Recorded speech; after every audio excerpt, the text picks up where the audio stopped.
अगर एक बार आपने इस सिंधी स्टाइल से बैंगन आलू बना लिए ना तो इसे खाकर सब इसके दीवाने ही हो जाएंगे। ये मेरा वादा है आपसे। और इसे हम बनाएंगे बहुत ही कम मसालों के साथ, जिसके लिए यहाँ पे मैंने लिए है 4 ऐसे मीडियम साइज के आलू। कोशिश करके ऐसे मीडियम साइज के आलू लीजिएगा ताकि जल्दी से पक जाए। और साथ ही मैंने यहाँ पे लिया है बैंगन। तो मैं यहाँ पे ये मीडियम साइज का बैंगन ले रही हूँ। ये भरता वाला बैंगन है। दूसरा बैंगन कोशिश करके नहीं यूज कीजिएगा क्योंकि इससे बहुत ही ज्यादा टेस्टी बनता है। तो चलिए अब इनको काटना स्टार्ट करते हैं। तो सबसे पहले इंपॉर्टेंट टिप आता है, वो आपको ये देखना है कि इसको हमें काटना कैसे है। तो यहाँ पे मैंने ये बैंगन लिया और इसको सबसे पहले हम बीच से ऐसे स्लिट लगा लेंगे, बिल्कुल ऐसे आधा कर देंगे। तो इससे क्या होगा, आपको पता भी चल जाएगा कि इसके अंदर कोई कीड़ा है कि नहीं। और फिर इसको डिवाइड करेंगे 4 हिस्सों में। ये देखिए ऐसे 4 बड़े टुकड़ों में काट रही हूँ। कोशिश करके इतने टुकड़े ही रखिएगा, तो ही आपकी जो सब्जी है ना एकदम मजेदार बनेगी और परफेक्ट तरीके से पकेगी। ये देखा आपने, मैंने जैसे 4 टुकड़ों में डिवाइड कर दिया। इतना एक पोर्शन हो जाएगा। फिर एक बैंगन का ये टुकड़ा लेंगे और अब देखिए मैं क्या कर रही हूँ। यहाँ पे हम ऐसे लंबे लंबे स्लिट्स देते जाएंगे। तो कोशिश करके धार वाला चाकू यूज कीजिएगा और इसको नीचे तक के नहीं लेके जाना है। आप देख सकते हैं मैं क्या करी, उसका जो बेस है ना, नीचे बेस को कायम रखना है ताकि बैंगन टूटे ना। बस हमने स्टफिंग के लिए ऐसे जगह बना ली, स्लिट्स कर लिए और बेस वैसे ही होना चाहिए ताकि बैंगन मसाला डालने के बाद बिखर ना जाए। और फिर अगर अंदर भी कोई कीड़ा होगा तो आप उसे डिस्कार्ड कर सकते हैं। तो इसको हम पानी में भिगा के रख देंगे ताकि ये काले ना पड़े। और इसी तरह से सारे बैंगन में अच्छे से स्लिट्स दे देंगे। ये देखिए मैं इसे स्लिट्स देती जा रही हूँ और बेस इसका एकदम परफेक्ट। तो सारे बैंगन मैंने स्लिट्स दे दिए, सबको पानी में भिगा देंगे। और इसी तरह से हम आलू को क्या करेंगे, आलू को डिवाइड कर लेंगे 2 में। तो मैं 2 टुकड़ों में डाल रही हूँ क्योंकि मैंने मीडियम साइज के आलू लिए। और इसमें भी ऐसे लंबे लंबे स्लिट्स देते जाएंगे। बेस को कायम रखना है फ्रेंड्स, इस चीज़ का आपको ध्यान रखना है।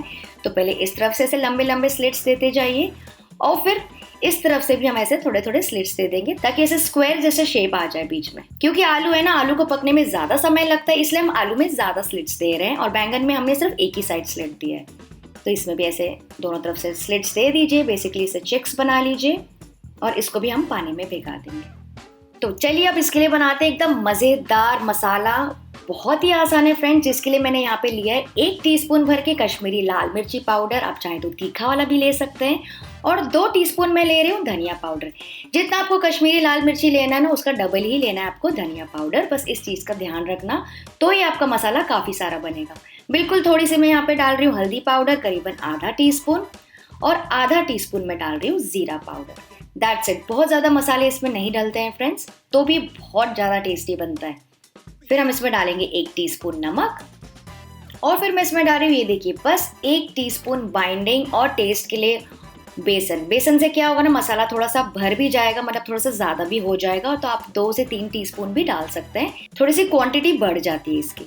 तो बस इन सारे मसालों को मिक्स कर लेंगे। बस फ्रेंड्स इतने ही मसाले डलते हैं इसमें। उसके बावजूद भी इस बैंगन मसाले में ना पूरी दुनिया जहाँ का टेस्ट होता है। वैसे आप चाहें तो इसमें थोड़ा सा गरम मसाला या और कोई मसाला जो आपका फेवरेट है ना, वो भी डाल सकते हैं।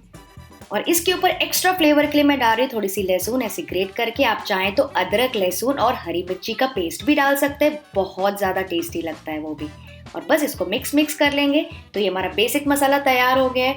नॉर्मली हम सिंधीज क्या करते हैं ना, मसाला थोड़ा सा ज़्यादा बना के रख देते हैं। तो डब्बे में आप इसको स्टोर करके रख सकते हैं फ्रिज में, 3-4 दिनों तक के अच्छा रहता है। मान लीजिए अगर आप भिंडी, आलू या परवल कुछ और सब्जी बना रहे हैं तो उसमें भी मसाला चल जाता है। तो चलिए स्टफिंग करना स्टार्ट करते हैं। यहाँ पे मैंने लिया है बैंगन। पहले उसको स्क्वीज कर लीजिएगा, पूरा पानी निकाल दीजिएगा। और इसकी जो स्लिट्स है देखिए, एकदम अंदर तक के मसाले को भरना है। क्योंकि जितना ज़्यादा मसाला भरेंगे आप तो उतना टेस्टी बनेगा। ऊपर ज़्यादा मत लगाइएगा, बस स्टफिंग में लगाइएगा। क्योंकि ऊपर की सतह क्या होती है ना, तेल के ऊपर जाती है तो वो जलने के चांसेस होते हैं। तो कोशिश करके अंदर स्टफिंग में ही अच्छे से इसको भरिएगा। ये देखिए सब में मसाला अच्छे से डाल दीजिए, नीचे तक के दबा लीजिए उसको। और ये देखिए आलू में भी मैं आपको दिखाती हूँ कैसे स्टफिंग करना है। हल्का सा उसे खोलना है, बहुत ज़्यादा जोर से नहीं कीजिएगा वरना वो टूट जाएंगे आलू। और इसे स्टफिंग कर लीजिए दोनों तरफ से। तो सारे स्टफिंग के साथ रेडी हैं। अब दूसरी इंपॉर्टेंट टिप ये आती है फ्रेंड्स कि इसको आपको पकाना कैसे है। इसके लिए हमको ना जो कढ़ाई है ना, वो एकदम फ्लैट बॉटम की होनी चाहिए, गोल वाली कढ़ाई नहीं होनी चाहिए, तभी आप उसमें सारे आलू बैंगन रख पाएंगे। तो यहाँ पे मैंने ये कढ़ाई ली, इसमें थोड़ा सा तेल गरम कर लिया है और अब एक एक करके सारे आलू उसमें रखते जाएंगे। ये देखिए आप देख सकते हैं बेस अच्छा रहेगा ना तो ज्यादा चीजें इसमें समा जाएंगी। और इसी तरह से बैंगन भी प्लेस कर देंगे। हालांकि थोड़ी सी जगह लेते हैं लेकिन इतने ज़्यादा टेस्टी बनते हैं ना। नॉर्मली मेरी मॉम तो ऐसे 2 कढ़ाइयाँ रख देती हैं, एक इस तरफ एक उस तरफ, तो साथों साथ 8-10 टुकड़े तैयार हो जाते हैं। तो अब क्या करना है, इसको हाईएस्ट फ्लेम पे, ध्यान दीजिएगा, इसको हाईएस्ट फ्लेम पे पकाना है पहले 2 से 3 मिनट के लिए। उससे क्या होगा ना, बेस थोड़ा सा कड़क हो जाएगा, क्रिस्पी हो जाएगा, बेस फर्म हो जाएगा, उसके बाद ही हम इसको फ्लिप करेंगे, उसके पहले नहीं। तो करीबन 3 मिनट हो गए, ये देखिए मैं आपको फ्लिप करके दिखाती हूँ। बेस थोड़ा सा कड़क हो गया है, फर्म हो गया है, क्रिस्पी हो गया है। तो बस अब ये सेफ है, इसको सारों को फ्लिप कर दीजिए। देख सकते हैं बैंगन में कितने अच्छे तरीके से पक गया नीचे से।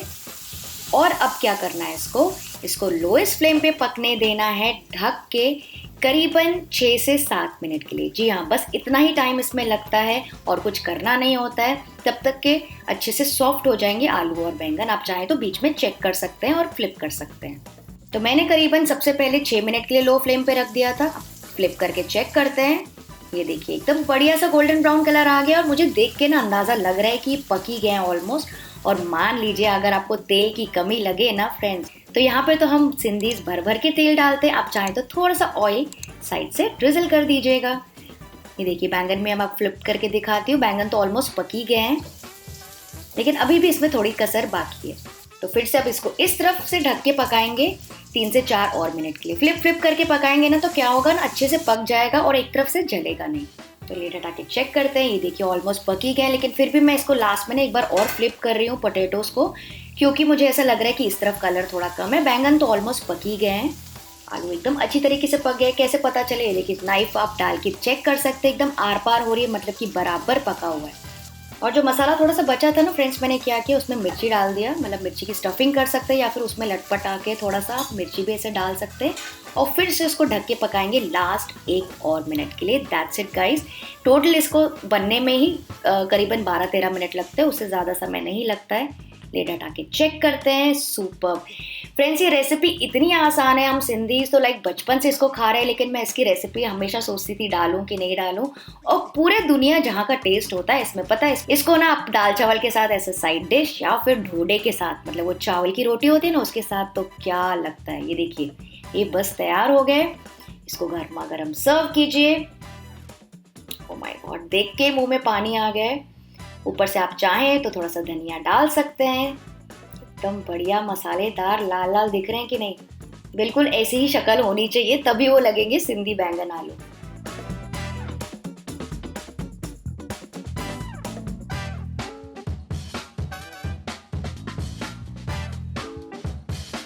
तो बस इसको गर्मा गर्म सर्व करेंगे और एंजॉय करेंगे। बैंगन तो सॉफ्ट ही है, आलू भी फिर से मैं आपको मैश करके दिखाती हूँ, एकदम बराबर पके हुए हैं। तो ये थे हमारे सिंधी स्पेशल बैंगन आलू की सब्जी।